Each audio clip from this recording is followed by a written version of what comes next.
Husband என் மொபைலை பார்த்துட்டு இப்படி 2 துண்டாக்கி வச்சிருக்கியே அப்படின்னு கேட்டாங்க. நான் சொன்னேன், டென்ஷன்லாம் ஆகாதுங்க, ஃபெவிக்விக்கே போட்டு ஒட்டி வச்சுருவோம் அப்படின்னதுக்கு என் ஹஸ்பண்ட், உனக்கு இருக்க அறிவுக்கு நீ எங்கேயோ இருக்க வேண்டியவா இங்கே வந்துட்டா தெரியாமல் அப்படின்னு சொல்லிட்டு என்னை பாராட்டினாங்க. நான் சொன்னேன், பாராட்டலாம் வேண்டாம், ஒரு புது மொபைல் வாங்கிதாங்கன்னு, பட்ஜெட்லாம் இல்லை, வா மொபைல் ரிப்பேர் பண்ணி தரேன்னாங்க. சரி, போகிற வழியில் நம்ம சைனீஸ் சாமியை கும்பிட்டுட்டு மொபைலுக்கு ஒன்றும் ஆகக்கூடாதுன்னு சொல்லிட்டு கடைக்கு கிளம்பிட்டோம். அப்படியே கடைக்கு காரில் தான் போனோம்.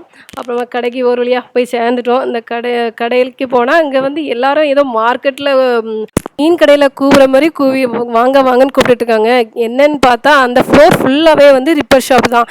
எங்கே பார்த்தாலும் வந்து மொபைலுக்குன்னு லேப்டாப்புக்குன்னு ஃபுல்லாக ரிப்பேர் ஷாப்பாக தான் இருந்துச்சு. அதனால தான் அந்த மாதிரி கூப்பிட்டாங்க. அப்புறமா கடையை போய் கேட்டால் கடையில் வந்து 30 ரிங்கேட்டுக்கு ஒட்டி தரேன் அப்படின்னு சொல்லிட்டாங்க. என்னது ஒட்டி தாரியா அப்படின்னு பார்த்தா, இப்போ அவனும் ஒட்டிகிட்டு இருக்கான் கம்போட்டு. இதை அழகாக வீட்டிலே பண்ணியிருந்தா நமக்கு ஒரு 20 ரிங்கேட் லாபப்பட்டிருக்குமே என் ஹஸ்பண்ட் ஃபீல் பண்ணாங்க. பொண்டாட்டி சொன்னால் கேட்டுக்கணும். இதனால தான்